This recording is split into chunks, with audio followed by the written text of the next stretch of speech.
Super 6 hit బాగా hit. Chandrababu గారి super 6 అన్నమాట ప్రకారం ఏది ఎన్నికలు హామీ ఇచ్చాడో ఎలక్షన్ అప్పుడు హామీలని ఒక్కొక్కటి నెరవేరుస్తూ ఉన్నాడు. ఏం చేయట్లేదంట కదా, బ్రహ్మాండంగా చేస్తున్నాడు. రాగానే అన్నా క్యాంటీన్లు ఇచ్చాడు. తర్వాత పింఛన్ 3000 పింఛన్ 4000 చేస్తున్నాడు. 4000 చేశాడు. మళ్ళీ ఒక ఎక్స్ట్రా ఒక 3000 బోనస్ కలిపి 7000 ఇచ్చాడు. తర్వాత తల్లికి వందనం ఇచ్చాడు. తల్లికి వందనం అనేది బ్రహ్మాండంగా గత జగన్మోహన్ రెడ్డి గారు ఇంట్లో ఎంతమందికి ఉంటే అంతమందికి ఇస్తానన్నాడు. ఇంట్లో ఒకరికే ఇచ్చాడు. నలుగురున్నా ముగ్గురున్నా ఒకరికే ఇచ్చాడు. అమ్మఒడిని పెట్టాడు. అప్పుడు తర్వాత చంద్రబాబు గారు ఎన్నికల హామీలో మీ ఇంట్లో ఎంతమంది ఉంటే అంతమందికి చదువుకునే పిల్లలకి తల్లికి వందనం ఇస్తానన్నాడు.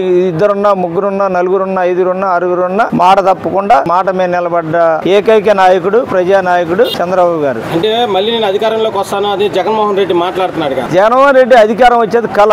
ఏంటంటే ఆయన ఉన్న పులివెందుల్లోనే డిపాజిట్ లేదు. మొన్న ఆ విధంగా ఊహించలే. కనీసం డిపాజిట్ లేదు. డిపాజిట్ అంటే కనీసం 2500 ఓట్లు రావాలి. 2500 కాదు, ఎన్ని ఓట్లు వచ్చినాయనికి 100లో కూడా రాలా. డిపాజిట్ కూడా లేదు. కాబట్టి ఒకసారి ఫస్ట్ టైం తండ్రి లేడు సానుభూతితో ఒకసారి జగన్మోహన్ రెడ్డి మాటలు ఎక్కువ చెప్తున్నాడు. తండ్రి కంటే ఎక్కువ మాటలు చెప్తున్నాడు కాబట్టి పనులు చేస్తాడని ఒకసారి అందరు చూశారు. ఆయన అది నిలుపుకోలేకపోయాడు. నేను అధికారంలోకి వస్తే ఒకే రాజధాని అన్నాడు.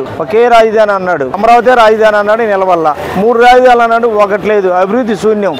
అంటే ఈ గవర్నమెంట్ వచ్చిన తర్వాత అభివృద్ధి లేదు, సుపరిపాలన లేదు, అది ఇదని మాట్లాడుతున్నాడు వైసీపీ వాళ్ళు. అభివృద్ధి ఉంది, సుపరిపాలన ఉంది. అభివృద్ధి బ్రహ్మాండంగా. లోకేష్ బాబు కూడా ఈ విధంగా ఇంత మంచిగా ఇంత చక్కగా మాట్లాడతాడని ఇంత చక్కగా చెప్పింది చేస్తాడని లోకేష్ బాబుని ఊహించలా. ఫస్ట్ లోకేష్ బాబు గారు మాట్లాడుతుంటే ప్రజలకి ఏంటంటే జనాలకి వినాలంటే ఇంట్రెస్ట్ పోయేది. ఇప్పుడు లోకేష్ గారు మాట్లాడుతుంటే యువకాలం కాడి నుంచి చాలా మారిపోయాడు. బాగా బ్రహ్మాండంగా వాయిస్ గానీ మాట్లాడే విధానం గానీ జనాల్లో వాళ్ళ సమస్యలన్నీ తెలుసుకొని లోకేష్ బాబు బ్రహ్మాండంగా చేస్తున్నాడు. ఇప్పుడు లోకేష్ బాబు గారు మాట్లాడుతుంటే జనాలకి ఇంకా వినాలి అని ఇంట్రెస్ట్ గా ఉంది. అంత లోకేష్ బాబు గారు అంత డెవలప్ అయ్యాడు.